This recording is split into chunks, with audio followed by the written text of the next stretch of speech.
What happens when nostalgia is no longer a byproduct of memory, but an algorithmically optimized design choice? It loses its weight. Barth has described the punctum as that detail in a photograph which pierces us, unpredictable and personal. But now the punctum is pre-packaged. The flicker of a CRT screen or the static of a vinyl record isn't a memory.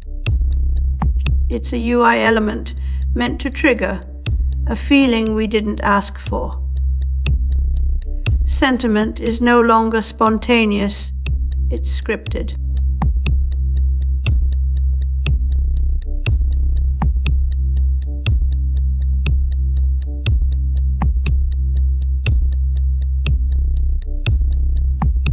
Triumvo 1933 represents a rare convergence of political defiance and artistic ingenuity during Europe's most volatile era. In the early 20th century, nostalgia was already being weaponized, not as sentimentality, but as salesmanship. Advertisers painted a picture of an idyllic past. Golden fields, handcrafted goods, and honest labor. These weren't memories, they were fantasies,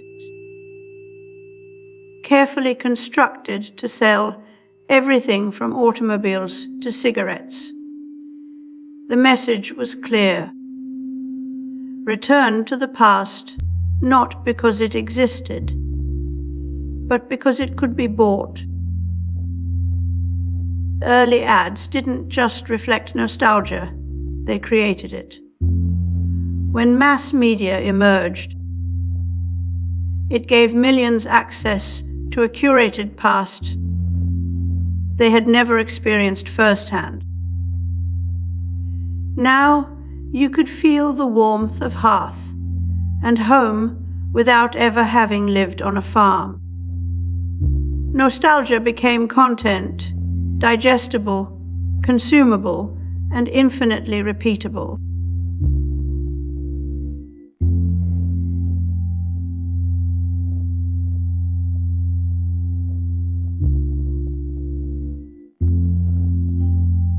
The greatest example of America's success is the motor car of quality. Any place on earth, you will find America's automobiles serving the people. Once nostalgia enters the design pipeline, it begins to spoof itself. Filters imitate film grain. Chatbots mimic handwriting. Even AI voices are given human. Flaws like stuttering and pauses. We're not just simulating old media. We're creating a counterfeit history of feeling itself. The typewriter wasn't just a machine. It was once considered more human than the mechanized typewrite engine.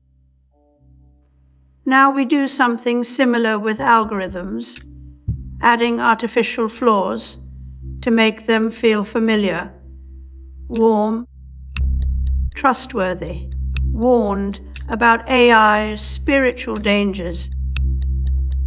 One of those dangers, a simulated past that becomes more powerful than the actual one we lived through.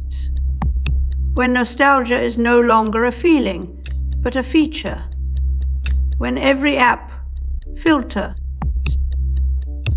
and voice has been designed to make you feel like you remember this.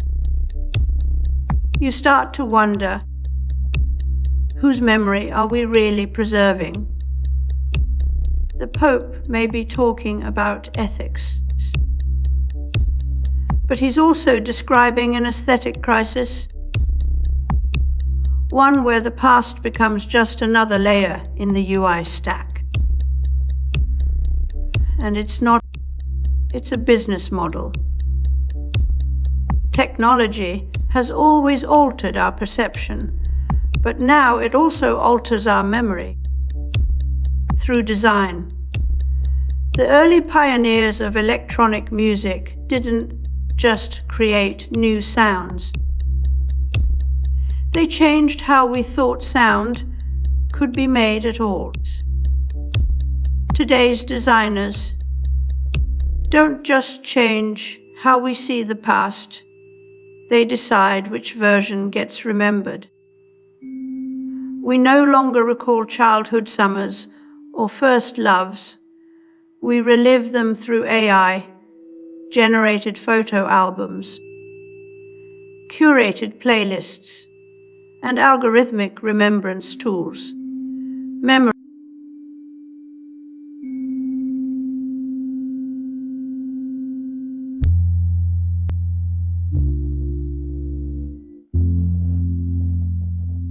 Because aluminum reflects up to 95% of all radiant heat and effectively stops moisture, nostalgia was a longing for what had passed, something real and irretrievable. But in an age where AI can generate images of events that never happened, even our memories are up for design. The line between lived experience and fabricated pasts dissolves, leaving us to wonder. If the photograph no longer represents this has been, then what does it mean to remember? Roland Barthes wrote about photography as a conjunction of here, now and there. But now we're left with there, nothing at all. The authentic nostalgia was about things lost. Now it's about things never lived, yet deeply felt through design. We're not mourning a past we knew. We are falling in love with a past that someone sold us first. This shift doesn't just warp our emotions, it warps our understanding of truth itself. If you can't be sure what is real and what was engineered to feel like memory, then how do you know anything at all? The final irony is that we may come to prefer the simulation of memory over the chaos and contradiction of real experience. The past no longer shelters us. It's curated for maximum emotional extraction. Our memories are now just data points, optimized to keep us engaged and vulnerable.